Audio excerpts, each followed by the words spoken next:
할렐루야.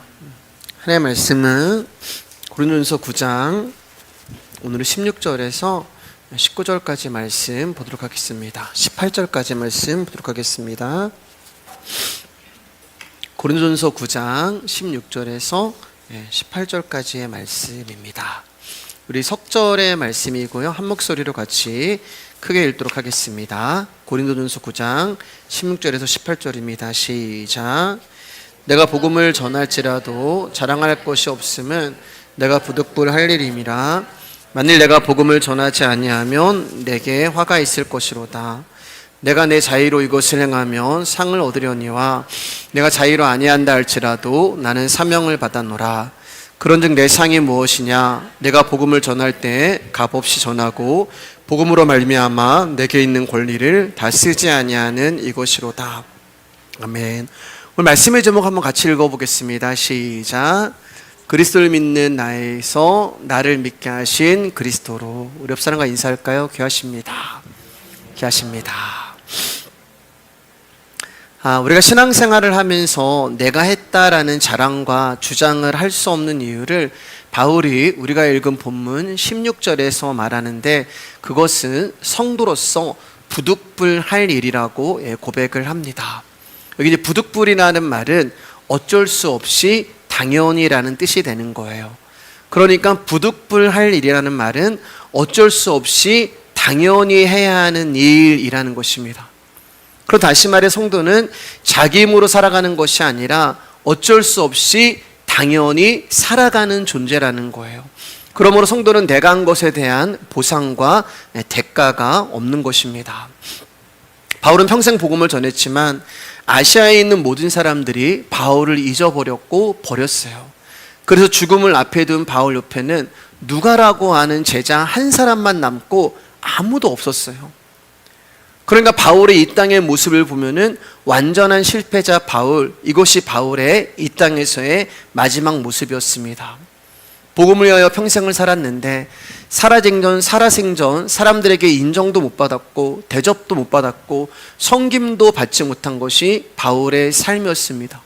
그런데 그것이 하나님의 인도하심이고 하나님의 돌보심이라고 말씀하십니다. 그 이유는 복음은 하나님의 것이지 바울의 것이 아니기 때문에 그렇습니다.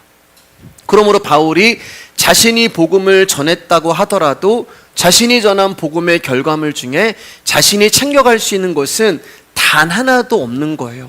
왜냐하면 하나님의 것이기 때문에 그렇습니다. 그래서 바울이 자신의 삶을 부득불 살아가는 인생이라고 고백을 하는 거예요. 그래서 바울이 16절에서 내가 복음을 전할지라도 자랑할 것이 없음은 그것은 성도로서 당연한 일이야 라고 고백을 하고 있는 거예요.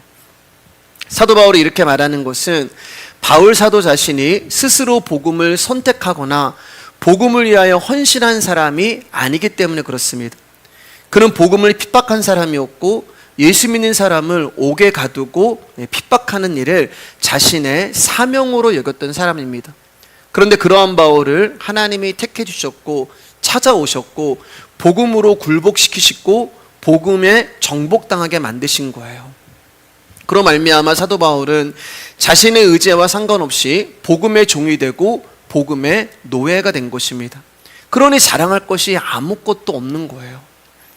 자기가 한 것이 조금이라도 있으며 자랑할 것이 있을 텐데 선택하신 분도 하나님이시고 불러주신 분도 하나님이시고 찾아오신 분도 하나님이시고 정복하신 분도 하나님이시고 굴복당하게 하신 분도 하나님이시기 때문에 바울이 한 게 하나도 없기 때문에 그는 복음을 전하면서 나는 자랑할 것이 하나도 없습니다 라고 하는 고백을 하고 있는 거예요. 바울이 복음에 굴복당하고 복음에 정복당해 보니 그 복음이 너무 좋은 거예요. 그래서 바울은 복음을 자랑할 수밖에 없는 것입니다. 세상은 자기가 계획하고 꿈꾸는 인생을 살게 되는 것을 두고 성공이라고 이야기를 합니다. 그러나 성도는 내가 살고 싶은 인생을 살아가는 자가 아니라 하나님이 내 인생을 끌고 가시는 대로 살아가는 자를 말하는 거예요. 이 말은 성도에게 있어서 내 인생은 없다는 것입니다. 내 인생인데 내 인생을 사시는 분이 따로 있다는 말이에요. 그런데 그것이 바울에게는 기쁜 소식, 복음이었단 말입니다. 이처럼 바울에게는 복음만 있었지 자기의 인생이 없었던 거예요. 16절 후반부를 다시 보시면 만일 복음을 전하지 아니하면 바울이 뭐라고 얘기하냐면은 나에게 화가 있을 것이야 라고 고백을 합니다. 복음에 정복당한 바울은 복음을 전하지 못하면 자신에게 화가 있을 것이라고 말을 하는 거예요. 그러면 하나님이 우리가 복음을 전하지 않는다고 해서 우리에게 벌을 주시고 심판을 내리시는 분이신가? 여러분들 복음을 전하지 않는데 여러분 심판당하지 않으시잖아요. 하나님은 그런 하나님이 아니에요. 그런데 바울은 왜 이렇게 이야기를 하는 것일까? 이 말은 복음을 전하지 못하는 그 자체가 바울에게는 고난이라는 말이에요. 여러분, 이런 바울을 이해할 수 있겠습니까? 가만히 있지 못하는 거예요. 나는 복음을 전해야 돼. 근데 복음을 전하지 못하게 그 자체가 바울에게는 고난이요, 바울에게는 화라는 거예요. 여러분, 이런 바울의 모습을 보면서 어떤 생각이 드세요? 저는 세 글자가 생각이 났습니다. 미친놈. 이렇게 생각이 났어요. 바울이 미쳐도 단단히 미친 것입니다. 예수에 미쳤고 복음에 미친 거예요. 사도행전 26장 24절에서 29절입니다. 같이 읽을까요? 시작. 바울이 이같이 변명하매 베스토가 크게 소리내어 이르되 바울아 내가 미쳤도다. 내 많은 학문이 너를 미치게 한다 하니 바울이 이르되 베스토 각하여 내가 미친 것이 아니요 참되고 온전한 말을 하나이다. 왕께서는 이 일을 아시기로 내가 왕께 담대히 말하노니 이 일에 하나라도 아시지 못함이 없는 줄 믿나이다. 이 일은 한쪽 구석에서 행한 것이 아니니이다. 아그리빠 왕이여 선지자를 믿으시나이까? 믿으시는 줄 아나이다. 아그리빠가 바울에게 이르되 내가 적은 말로 나를 권하여 그리스도인이 되게 하려 하는도다. 바울이 이르되 말이 적으나 많으나 당신뿐만 아니라 오늘 내 말을 듣는 모든 사람도 다 이렇게 결박된 거 외에 나와 같이 되기를 하나님께 원하나이다 아니라. 지금 바울이 재판을 받는데 바울이 자기에 대해서 마지막으로 할 말이 있습니까? 라고 물어보는데 바울이 거기서 복음을 전하는 거예요. 나는 억울합니다. 나는 이런 죄를 짓지 않았습니다. 그렇게 자신을 항변해야 되는데 바울이 자신이 항변할 그 시간에 복음을 전하는 거예요. 그러자 로마 총독 베스토가 바울을 향하여서 네가 미쳤구나.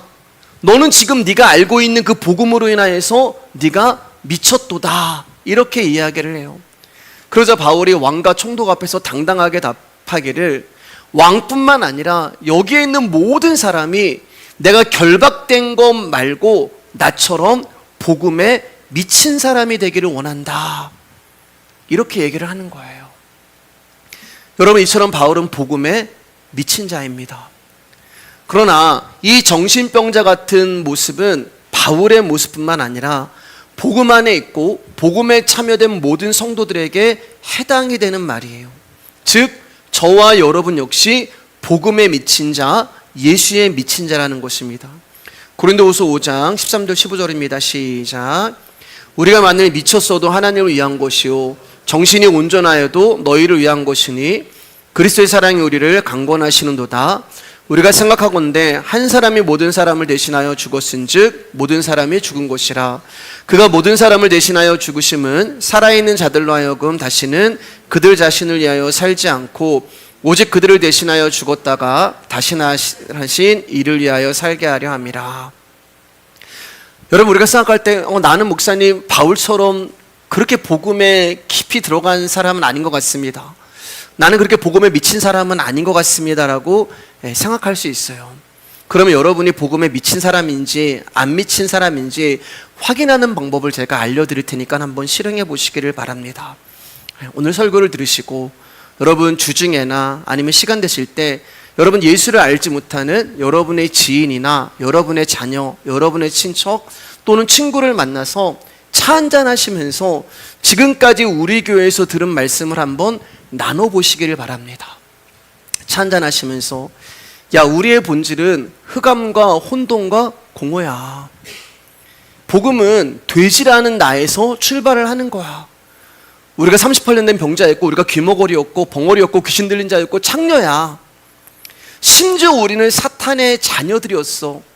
야, 우리는 먼지고 우리는 티끌이고 우리는 없음이고 창세기에서 하나님이 들고 나온 가족옷이 예수님이고, 믿음은 감정과 확인이 아니라 존재고, 안식일 역시 날짜와 요일이 아니라 존재이며, 천지를 창조하신 하나님이 지금 내 안에 생명으로 함께 살고 계셔. 한번 여러분 이렇게 나눠보시길 바랍니다. 그러면 여러분들의 말을 듣는 사람들이 이렇게 말을 할 거예요. 너 미쳤구나.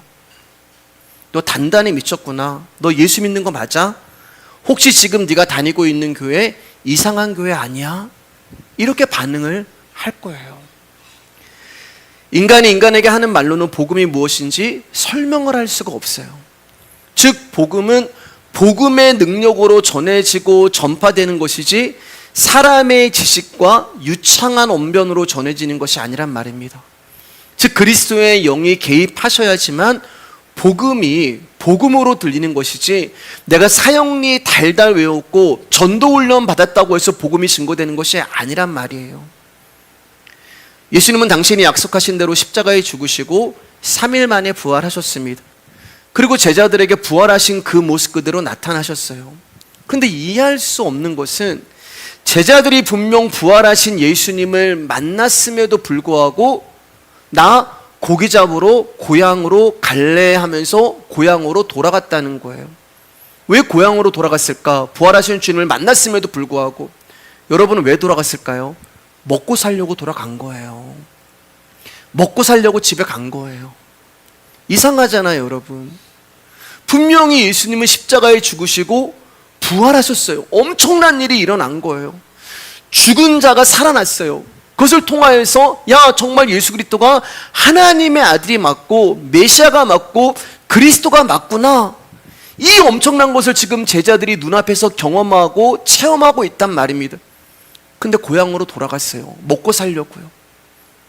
왜 제자들은 부활하신 예수님을 만났음에도 불구하고 실패자, 패배자의 모습으로 돌아갔냐는 거예요.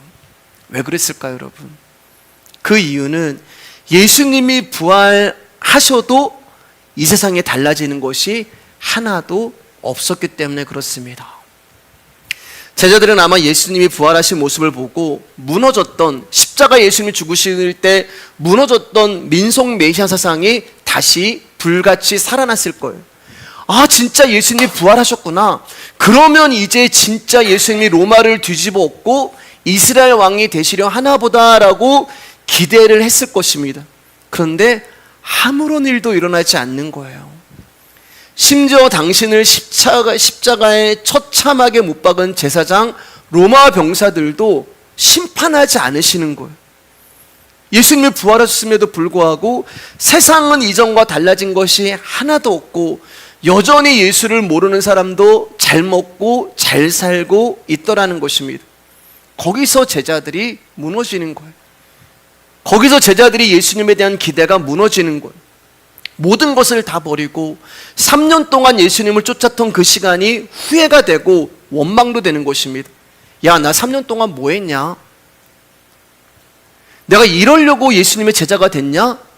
그렇게 한탄과 후회를 하면서 고향으로 돌아가 버리는 것입니다. 왜냐하면 더 이상 예수님의 제자로 살아갈 이유가 그들에게는 없어졌기 때문에 그래요. 오히려 고향에 가서 고기를 잡고 먹고 사는 것이 예수님의 제자의 삶보다 훨씬 안정적이고 편안한 삶을 살 수 있었던 것입니다. 그래서 먹고 살려고 예수님의 약속을 저버리는 거예요. 그럼 여기서 우리가 이 무엇을 알 수가 있어요? 제자들의 이 모습을 통해서 우리가 알 수 있는 한 가지가 있어요. 그게 뭐예요? 제자들 안에는 겨자씨 한 알만큼의 믿음도 없었다는 것입니다.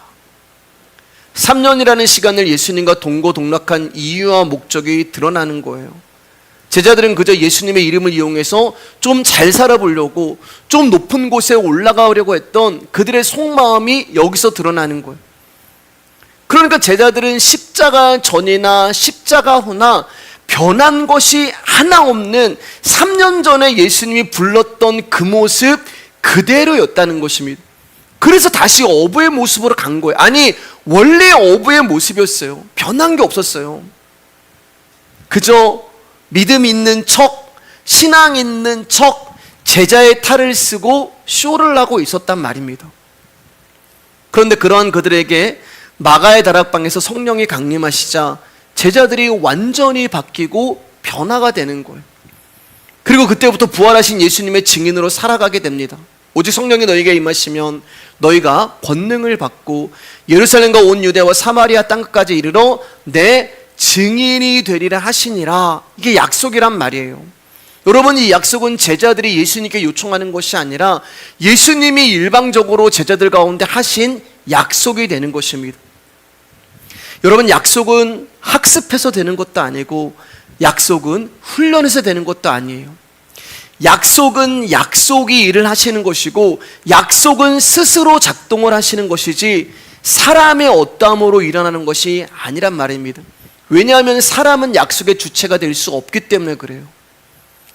사람은 약속의 하나님이 아닌 자기가 믿고 싶은 하나님만 믿는 거예요. 그래서 제자들이 예수님이 부활하셨음에도 불구하고 실망하고 무너져서 고향으로 돌아가는 거예요. 그러니까 여러분, 제자들의 모습이 저와 여러분의 모습이란 말입니다.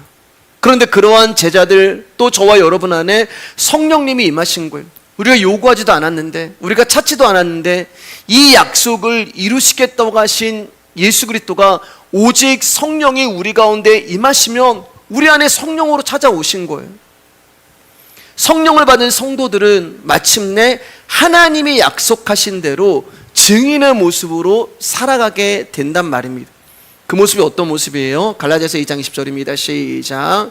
내가 그리스도와 함께 십자가에 못 박혔나니 그런즉 이제는 내가 사는 것이 아니요 오직 내 안에 그리스도께서 사시는 것이라. 이제 내가 육체 가운데 사는 것은 나를 사랑하사 나를 위하여 자기 자신을 버리신 하나님의 아들을 믿는 믿음 안에서 사는 것이라. 여러분, 바울은 그리스도의 십자가를 본 적이 없는 사람이에요. 근데 뭐라고 얘기해요? 바울이 내가 그리스도와 함께 십자가에 못 박혔나니 이제는 내가 사는 것이 아니라 그리스도께서 내 안에 사시는 것이라. 저와 여러분도 십자가를 한 번도 본 적이 없잖아요. 예수님이 십자가에 어떻게 죽었는지 말씀을 통해서만 우리가 그릴 뿐이지 실제로 본 적이 없잖아요. 그러므로 우리는 십자가를 본 적도 없기 때문에 십자가에 못 박힌 적도 없는데 성경은 우리를 향해서 뭐라고 말씀하시냐면은 야, 예수가 십자가에 못 박힐 때 너도 예수와 함께 십자가에 못 박혔어. 그렇게 하나님이 인정을 해주시는 거예요. 나는 십자가를 본 적도 없고 난 십자가에 못 박힌 적도 없고 나는 내 마음대로 내가 원하는 대로 살아가고 있는데 하나님이 나에게 오셔서 야, 내 아들 예수가 십자가에 못 박힐 때 너도 함께 십자가에 못 박혔다? 이건 뭐 생뚱맞은 소리를 하고 계시는 거예요, 하나님이요. 근데 그분이 그렇게 인정을 해주신다는 거예요. 이렇게 그분의 사랑에 지금 나를 강권하고 있고 그분이 내 인생을 동행하고 계시고 내 삶을 이끌고 계시는 것입니다. 그래서 성도의 인생에 챙겨갈 게 없다는 말이에요. 그래서 성도의 인생은 나그네와 이방인일 수밖에 없단 말입니다. 약속의 능력은 마침내 우리로 하여금 새로운 세계의 눈을 열게 하시는 거예요. 고기나 잡으러 가려고 했던 제자들의 가운데 성령이 임하니까 새로운 세계가 열리고 생명의 세계의 눈이 열리게 되는 거예요. 그래서 예수님이 공생의 기간 동안에 제자들 가운데 너희들이 나보다 더 큰 일을 할 거야. 예수님은 공생의 기간 동안에 제자들에게 많은 것을 가르쳐 주셨고 하나님 나라에 관해서도 이야기해 주셨고 숙식하면서 하나님의 말씀을 풀어주셨음에도 불구하고 단 한 사람도 예수님의 말씀을 믿지 않았어요. 단 한 사람도 예수님의 부활을 인정하지 않았어요. 그런데 그러한 제자들 가운데 약속하신 하나님이 성령으로 임하시자 하나님이 제자들에게 그 약속을 이루시자 살아계신 예수 그리스도의 증인이 되어 예루살렘과 온 유다와 사마리아 땅까지 복음을 전파하는 일을 제자들이 하게 됐단 말입니다. 여러분, 바울 역시 십자가 근처에도 가보지 않은 사람이라고 말씀을 드렸잖아요. 그러나 성령 안에서 창세전에 이미 그리스도의 십자가가 섰고 그 십자가에 자신이 못 박힌 것을 알게 된 거예요. 묵시의 세계라고 하는 다른 현실을 보게 되는 것입니다. 이렇게 하나님의 약속은 저와 여러분들을 다른 세계, 묵시의 현실에 눈이 열리게 하시는 거예요. 그 약속이 이미 창세전에 있었기 때문에 이미 창세전에 아들의 피가 흘려졌기 때문에 저와 여러분들이 모태신앙인에서 구원받은 게 아니고 저와 여러분들이 교회를 다닌다고 해서 구원받은 것이 아니라 이미 창세전에 약속 안에 거룩하고 흠이 없는 아들들로 우리를 완성하시겠다고 하는 하나님의 약속으로 인하여서 저와 여러분들이 구원받은 자가 된 거예요. 그래서 우리는 부득불 성도는 이 세상에서 구별이 되는 거예요. 부득불 성도는 이 세상과 분리가 될 수밖에 없는 거예요.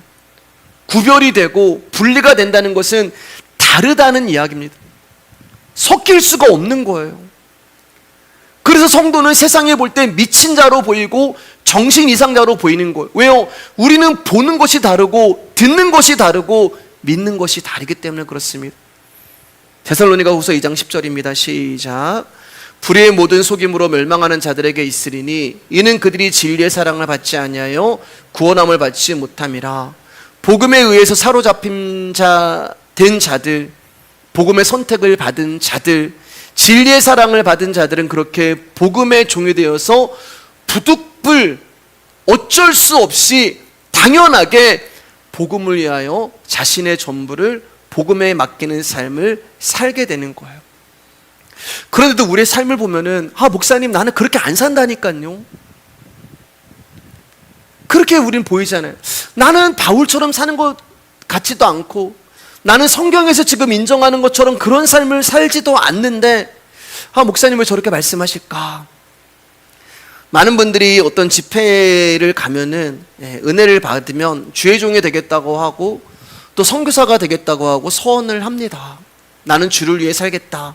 나의 삶을 주님께 헌신하겠다. 아골골짝 빈들에도 복음 들고 가겠다. 그러면 여러분 목사가 되고 선교사가 되면 주를 위해 사는 건가요? 그렇지 않습니다. 여러분. 그건 고생하러 가는 거지 그리스도의 남은 고난을 채우러 가는 것이 아니에요. 그리고 자칫 잘못하면 그것이 나의 의가 되고 자랑이 될 수도 있고 또 자신의 수고와 고생에 대해서 사람들이 인정을 해주지 아니하면은 시험에 들기도 하는 길이에요. 그럼 아골골짝 빈들이 어디예요? 아프리카, 중앙아시아, 중동이 아니라 여러분 아골골짝 빈들은 가정이란 말입니다. 여러분 우리 가정 안에 아직 믿지 아니하는 자녀들이 있잖아요. 직장이라는 거예요. 안 믿는 동료들이 있잖아요. 그래서 바울이 복음을 전하는 것은 부득불 하는 일이라고 하는 거예요. 복음을 전하지 않으면 내게 화가 있을 거야 라고 말하면서 즉 어디 멀리 나가지 않아도 그리스도의 사랑의 강권에서 그 십자가의 사랑에 내가 사로잡혀서 그 영광의 광채에 눈이 멀어서 주님이 인도하시는 대로 가고 주께서 멈추라 할 때 멈추고 주께서 시키는 일만 하는 것이 주의 종의 삶이고 선교사의 삶이란 말입니다. 하나님이 저와 여러분들을 그렇게 봐주신다는 거예요. 그래서 성도의 모든 일상을 하나님은 복음 안에서 인정해 주시는 거예요. 여러분 이 모습은 우리의 의지나 결심이 아니라 주께서 우리를 반드시 그렇게 끌고 가시겠다고 약속하셨단 말입니다. 즉 나는 오늘도 그냥 먹고 마시고 잠자고 일하고 한 번도 예수님에 대해서 생각해 본 적 없고 한 번도 내 입에서 하나님이라는 단어가 나와 본 적도 없고 그저 오늘도 피곤하고 지쳐서 일상생활을 했을 뿐인데 그 모든 일을 하나님은 예수 안에서 한 일이라고 인정해 주시는 거예요. 우리가 누가복음 말씀 들었을 때 여러분 예수님이 그 갈릴리 호수에서 말씀을 전할 때 예수님의 관심이 어디 있다고 얘기했어요? 멀리 있는 두 척의 배에게 있었어요. 수많은 사람들이 지금 예수님 앞에서 바글바글거리면서 예수님의 말씀을 듣고 있는데 예수님의 시선은 이 사람들에게 있는 것이 아니라 저기 멀리 있는 두 척의 배, 베드로잖아요. 밤새 고기 한 마리도 잡지 못하고 지치고 피곤하고 힘들어서 그냥 빈털터리로 집에 가려고 하는 그 베드로를 향해서 관심이 있었단 말입니다. 베드로는요 저기서 무슨 사람들이 저렇게 많이 모여있지? 아니 저기 지금 무슨 일이 있나? 그런 관심을 쓸 여유도 없었어요. 너무 지치고 피곤했어요. 근데 하나님의 관심은 베드로에게 있었어요. 여러분 하나님 우리를 그렇게 보시는 거예요. 여러분들이 오늘 하루 예수님의 이름 한 번도 부르지 않아도 아니면 오늘 내가 죄 가운데 있고 하나님이 싫어하는 삶을 살았다 할지라도 하나님은 그 모든 것들을 예수 안에서 한 일이라고 보시는 거예요. 제가 자주 말씀드리잖아요. 하나님 우리를 보실 때 그냥 보시는 게 아니라 우리와 가운데 예수님을 세우신다니까요. 그 예수님을 통해서 나를 봐요. 그래서 너는 죄 없어. 이렇게 되는 것이지, 내가 뭘 하고 내가 무슨 걸 가지고 나오고 그거 보시는 게 아니란 말입니다. 그러므로 여러분이 직장 생활을 하든 장사하든 가정주부이든 때로는 내가 믿음이 있나? 야, 내가 목사인데 이렇게 사는 것이 내가 믿음의 길인가? 그런 회의도 들고 갈등도 하잖아요. 어떨 때는 하나님과의 관계가 끊어진 것 같기도 하고, 내 안에 하나님을 향한 열정이 무너진 것 같기도 하고, 그렇게 살아도 하나님은 뭐라고 말씀하시냐면은 너는 예수 안에서 모든 일을 했어. 너는 살아도 예수를 위해 살고 너는 죽어도 예수를 위해 사는 거야. 그렇게 인정을 해주시는 거예요. 왜냐하면 여러분들은 사나 죽으나 주님의 것이기 때문에 그렇습니다. 하나님이 우리를 그렇게 봐주시고 인정해 주신다는, 여러분 이것만으로 너무 놀랍지 않아요? 가슴 벅차지 않으세요? 세상 사람들은 아무리 착하게 살고 열심히 살아도 하나님은 그 사람들 가운데 관심이 없어요. 왜요? 내 새끼가 아니거든요. 하나님은 남의 집 자식에게 관심이 없으십니다. 하나님 눈에는 자기 자식만 보이고 자기 새끼만 챙기시지, 다른 놈의 자식은 관심도 없고 어떻게 되든지 간에 하나님은 신경 안 쓰시는 거예요. 내 자식이기 때문에 혼도 내시고 내 자식이기 때문에 잔소리도 하시는 거예요. 무엇으로요? 하나님의 말씀으로 하시는 것입니다. 그러니까 저와 여러분들이 말씀의 잔소리를 듣는다는 것이 하나님의 자녀라는 증거가 되는 것입니다. 그리고 이 잔소리를 내가 듣고 있다는 것이 하나님과 내가 엄청난 관계 가운데 있는구나라는 것을 증거하는 증거가 된단 말이에요. 그러므로 그리스도 안에 있는 성도는 그냥 자기 살고 싶은 대로 사는데 그게 주를 위해서 사는 것이 된단 말이에요. 여러분, 이런 억지가 어디 있어요? 나는 나를 위해서 막 살아가고 있는데 하나님은 너가 날 위해 사는 거야. 아니, 억지도 이런 억지가 어딨냐고요. 그런데 하나님이 그 억지를 인정해 주시는 거예요. 왜요? 하나님이 그렇게 여겨주시겠다고 약속하셨기 때문에 그렇습니다. 그래서 우리는 사나 죽으나 주님의 것이 되는 거예요.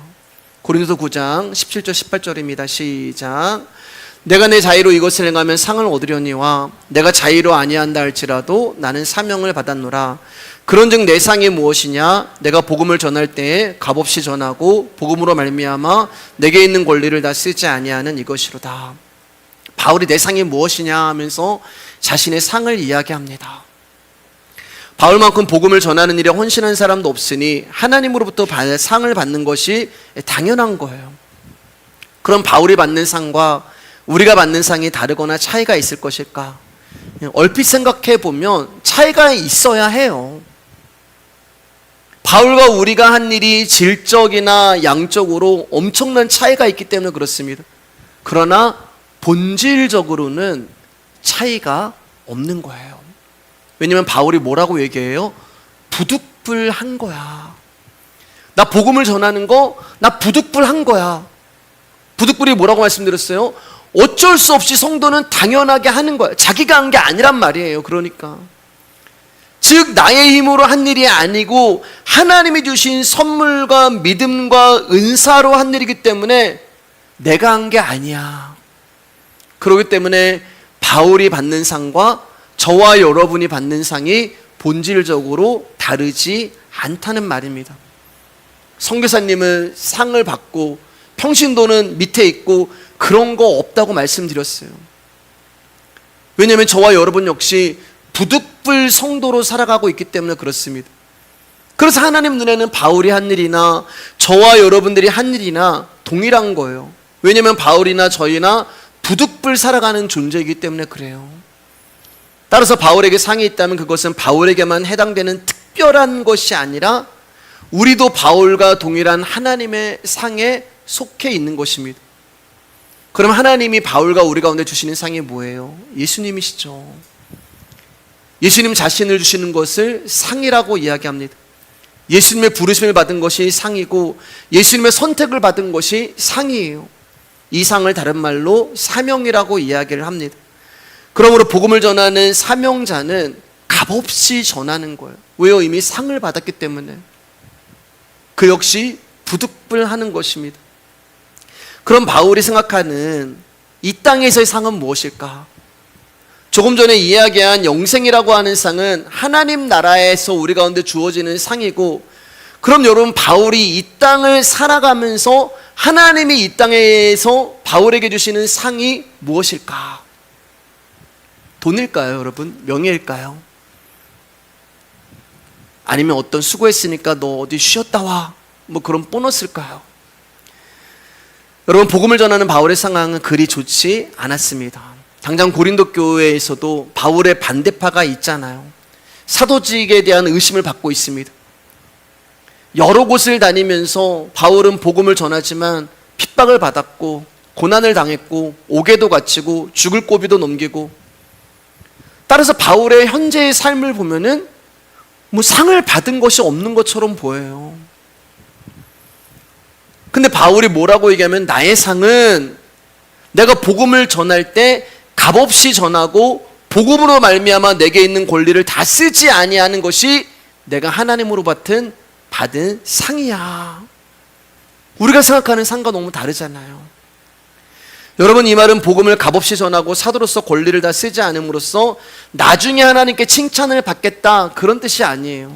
다시 말씀드리지만 성경이 말하는 상의 개념에는 일을 많이 하거나 잘해서 그에 대한 칭찬으로 주어지는 상은 없습니다.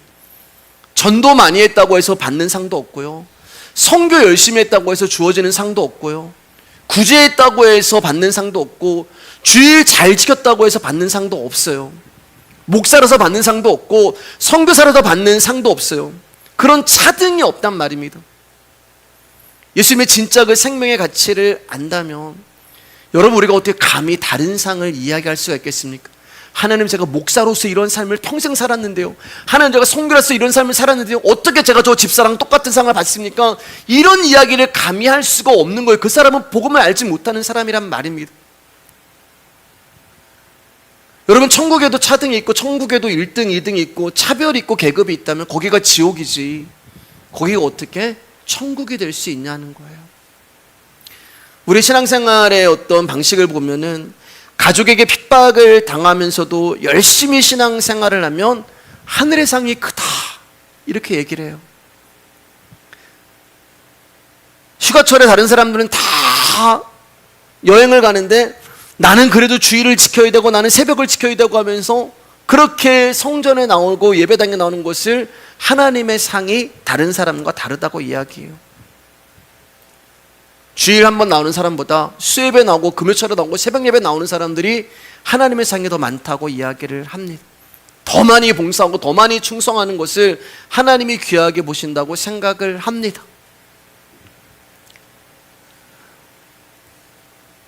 세상의 영광이 아닌 하늘의 영광을 바라보면서 십자가의 길을 가는 것을 하나님의 상이 크다고 생각을 해요.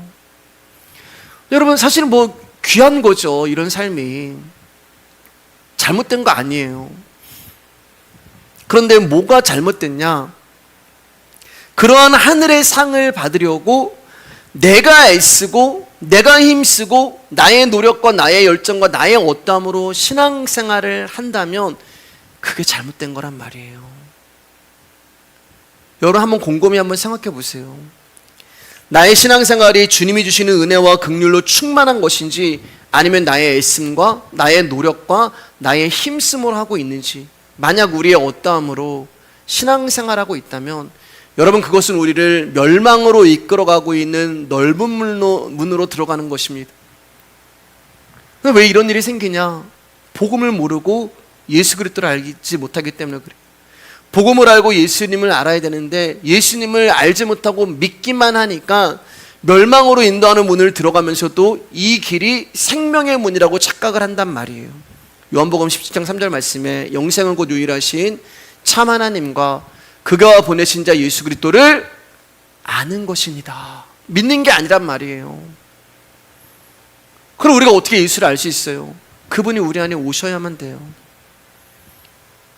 그분이 우리 안에 오셔서 당신이 누구인가를 우리 가운데 계시해 주셔야지만 우리가 예수님을 알 수 있는 것입니다. 그분이 내 안에 거하고 내가 그분 안에 거할 때 완전한 알미 이루어지는 것. 여러분, 평생 교회 다녀도 예수님 모르는 사람 많습니다.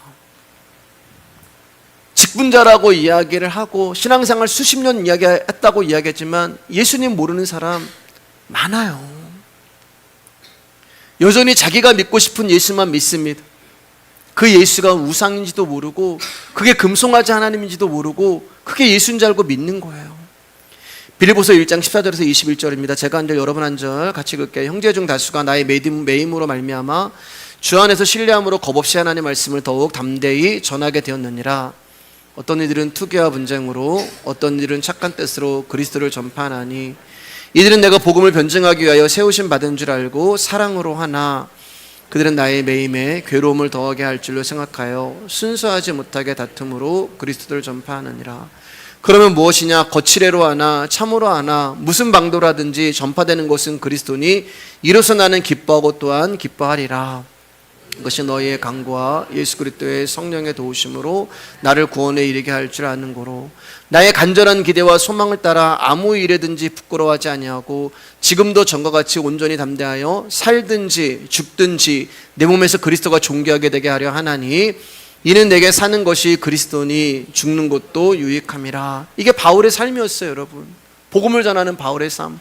걸핏하면 매 맞고 감옥에 가고 굶고 심지어 자기가 세운 교회에서 쫓겨나고 바울을 시기하는 사람도 많고 싫어하는 사람도 많았고 아마 바울도 복음을 전하면서 왜 하나님 나는 복음만 전하는데 걸핏하면 옥에 가두게 하시고 나를 가난하게 만들고 병에 시달리게 하십니까? 라고 하는 의문이 들었을 수도 있어요.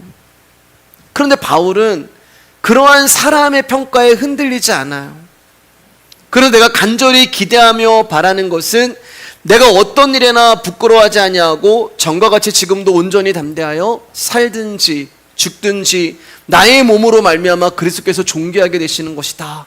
나에게는 사는 것이 그리스도시니 죽는 것도 유익함이다 라고 믿음의 고백을 하는 것. 한 번도 원망하지 아니하고 한 번도 하나님 앞에 불평하지 아니하고 후회하지 아니하고 창세전에 나를 구원하신 하나님의 그 약속에 너무 감사해서 바울에게는 복음이 전부이고 복음이 너무 좋아서 그 복음을 위하여 그 복음 때문에 수고하고 그 복음 때문에 고생하고 그 복음 때문에 핍박받고 그 복음 때문에 옥에 갇히고 그 복음 때문에 가난해지고 복음 때문에 굶는 그것을 바울이 하나님이 나에게 이 땅에서 주신 상이다라고 고백을 하고 있는 거예요. 죄인 중에 괴수인 자신을 찾아와 주시고 만나 주신 예수 그리스도의 사랑과 용서를 알고 나니 주님의 복음을 전하면서 당하는 고난들이 기쁘고 감사하고 행복한 거예요. 어찌 나 같은 죄인이 주님을 위하여 복음을 전하면서 이런 고생을 당할 수 있을까? 어찌 나 같은 사람이 주님의 복음을 전하면서 이런 고난을 당할 수 있을까? 기쁘고 기쁘다. 그러면서 행복하는 거예요. 그러니까 바울이 미친 사람이 맞아요. 예수님 때문에 제정신이 아닌 사람이 맞다는 말입니다. 저는 이것을 사랑이라고 봅니다. 여러분, 찬송가 9절을 생각만 해도 가사를 보면은 주님의 사랑을 받았기에 그 사랑 받은 사람만 그 사랑을 안다라는 고백을 해요. 바울은 예수님만 사랑하고 예수님과 사랑에 빠진 것입니다. 사랑에 눈이 멀어버린 거예요. 그분과의 사랑이 너무 좋으니까 바보가 되어도 고난이 닥쳐도 핍박을 받아도 죽어도 좋다라고 하는 그 자랑이 바울의 상이란 말입니다. 이제 말씀 마치겠습니다. 바울이 복음을 전했어요. 바울은 복음 증거하는 일을 자신이 한 것으로 생각하지 않았습니다. 그렇다면 부득불이라는 말을 사용하지 않았을 것입니다. 바울은 예수님이 자신의 복음을 도구로 사용한다고 생각했습니다. 그래서 복음을 전하면서 어떠한 결과에 대해서도 신경 쓰지 않았어요. 이게 바울의 자유예요. 자유는 오직 그리스도 외에는 자신이 무엇에도 매이지 않았다는 것을 말씀하는 것입니다. 이 같은 자유가 의미하는 것은 그리스도로 인한 구원 외에 달리 되고자 얻고자 하는 욕망과 욕심이 바울에게는 없었어요. 그리스도가 전부였고 그리스도가 최고였습니다. 그래서 그리스도를 넘어 다른 것을 원하지도 않았고 필요하지도 않았습니다. 이것이 바울로 하여금 값없이 복음을 전하고 사도의 권리를 쓰지 않게 한 것입니다. 이게 바울의 상이에요. 여러분과 저에게 그리스도는 누구십니까? 어떤 분이십니까? 어떤 의미입니까? 여러분, 이것은 우리가 그리스도를 믿는 성도로서 한번 무겁게 생각해 봐야 될 문제인 거예요. 왜냐하면 우리는 그리스도를 너무 쉽게 말하기 때문에 그렇습니다. 우리의 힘으로 불가능한 것이 그리스도를 알고 믿는 것인데 그걸 너무 쉽게 얘기해요. 여러분, 복음을 전했는데 누군가가 믿고 돌아오잖아요. 이거는 있을 수 없는 일이 일어난 거예요. 엄청난 일이 일어난 거예요. 근데 우리는 그걸 너무 쉽게 생각해요. 한 사람이 예수를 믿는 거 엄청난 일이 일어난 거예요. 하늘에서는 잔치가 열린 거예요. 양 한 마리 잡아왔는데, 아니 99마리가 있는데 양 한 마리, 뭐가 중요해요? 잔치가 일어난 거예요. 한 드라크마, 별로 돈 가치도 없는 건데 이 한 드라크마 찾으려고 막 불을 켜고 난리가 난 거예요. 여러분, 우리가 복음을 전했는데 한 사람이 믿었다? 엄청난 일이 일어난 거예요. 있을 수 없는 일이 일어난 거예요. 우리 힘으로는 불가능한 일이 일어난 거예요. 근데 우리는 내가 복음을 알게 되고 내가 예수를 믿은 이 사실에 대해서 그렇게 감사하지 않은 것 같아. 별로 행복해야 하는 것 같지도 않은 것 같아. 너무 쉽게 생각을 하는 것 같아. 여러분, 그리스도가 우리의 전부란 말입니다. 그 전부를 우리는 받은 자가 되었기 때문에 성도라고 하나님 말씀하는 거예요. 상 받은 자의 삶이 무엇일까? 그리스도를 믿는 나가 아니라 나를 그리스도인 되게 하신 하나님께 마음을 두시기를 주님의 이름으로 축복합니다. 그러면 믿는 성도로서 실천이 부족하다라고 하는 자책보다 그리스도가 내게 상이 되심으로 상을 받은 자로 살아간다는 여유와 자유가 있을 거예요. 우리 그런 얘기 많이 듣잖아요. 여러분, 이제 말씀 마칠 건데요. 나는 믿음이 없는 것 같아. 믿음이 떨어진 것 같아. 하나님이 그렇게 보지 않는 거예요. 자꾸만 어떤 내가 실천을 해야 된다, 그런 거에 여러분 자꾸 매이지 마시고 그리스도가 내게 상이 되심으로 상을 받은 자의 여유와 자유를 배우시기를, 그 주님이 우리 가운데 주시는 쉼임을 아시기를 주님의 이름으로 축복합니다. 오늘 여기까지 하겠습니다.